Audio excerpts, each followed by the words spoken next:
Welcome to the Startup Espresso. I'm Hall T. Martin, the host of the show, where we talk about raising funding for your startup and the time it takes to have an espresso. I hope you enjoy this episode.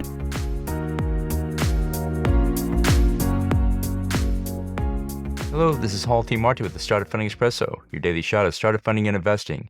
Product management is an ongoing process of analyzing the market and monitoring customer needs. Here are some best practices for implementing product management at your startup. Focus on your customer and not your product. If every discussion with the customer starts with your product, then you limit the feedback from the customer. Start with the customer's challenges to learn more and generate new ideas. Create a mental model for the customer you are researching. What is the problem they must solve, and what is their workflow? This opens up new applications for your product. Observe the customer and their workflow to understand the problem better. New applications often take a different approach in problem solving. Capture the customer research into a form that everyone can access and contribute. Organize the customer research into meaningful structures so one can make sense of the data and can generate potential solutions. Set up collaborative meetings to review the data and brainstorm ideas for solutions. Propose solutions for the rest of the team to review and comment on.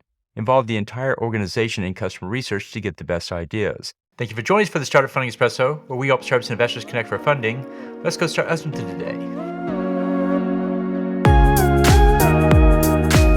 Hall T. Martin is the director of Investor Connect, which is a 501c3 nonprofit dedicated to the education of investors for early-stage funding. All opinions expressed by Hall and podcast guests are solely their own opinions and do not reflect the opinion of Investor Connect. This podcast is for informational purposes only and should not be relied upon as a basis for investment decisions.